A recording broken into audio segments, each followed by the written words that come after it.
avançando para o domingo, nós temos como título Fome na Casa do Pão.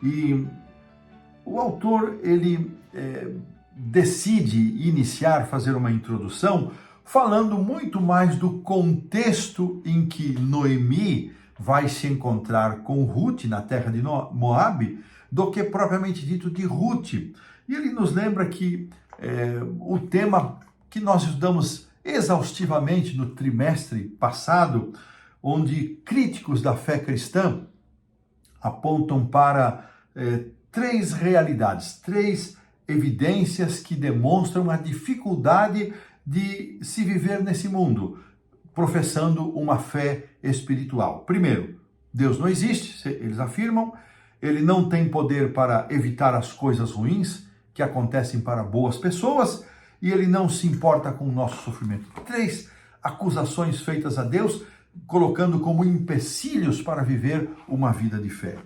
Mas muitas histórias da Bíblia vão nos mostrar de que estas suposições, elas não se sustentam.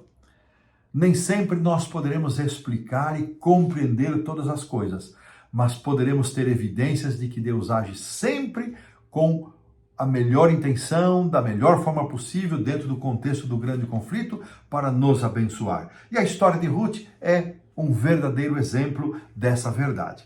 E aqui então, no início do livro, nós vamos conhecer um pouquinho a família de Ruth, a família de Noemi, o livro de Ruth, conhecendo a família de Noemi, Elimeleque, com sua esposa Noemi, os filhos Malom e Quilion, efrateus de Belém, e foram para a terra de Moabe e ali ficaram por causa de uma grande fome. Então, a lição nos conta da tristeza da morte de Elimeleque e depois da morte de Malom e Quilion. Eles se casaram com duas moabitas, Orfa e Ruth, e assim ficaram as três viúvas. O início dessa história é uma história que registra a realidade da desgraça humana. Fome que afetou uma cidade de Belém, cujo nome significa Casa do Pão, por esse o título da lição do domingo. Na Casa do Pão, faltou pão. Olha que coisa interessante.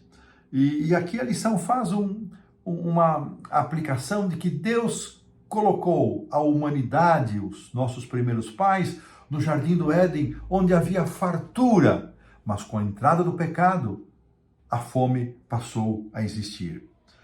Deus disse para Adão no suor do seu rosto, você comerá o seu pão até que você volte para a terra.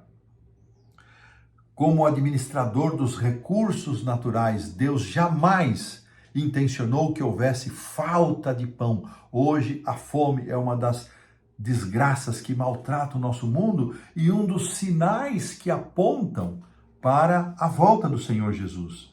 Da mesma forma como Noemi, nós perdemos a herança que Deus planejou originalmente para nós. Perdemos o domínio desta terra. Nossa vida, ao invés de ser uma vida de contentamento e de alegria, se tornou um palco de sofrimentos. Recebemos o Éden como presente, diz aqui o autor, mas esse presente não era incondicional.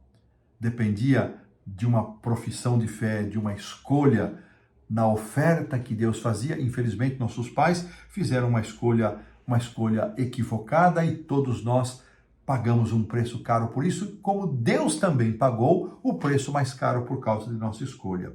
Seres humanos egoístas, competindo uns com os outros, com ambições aprofundadas e arraigadas, só pensam no enriquecimento, só pensam em si mesmos, e aí está o mundo passando fome e necessidade, enquanto outros desperdiçam alimentos e recursos. A terra ainda produz com fartura. Que Deus toque o nosso coração.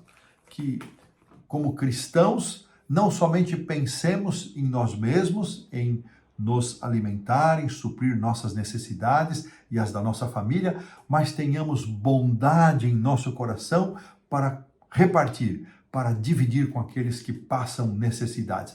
Que apelo interessante fez a lição nesta parte introdutória, na parte de domingo, e desta maneira colocamos aqui um ponto final na lição de domingo.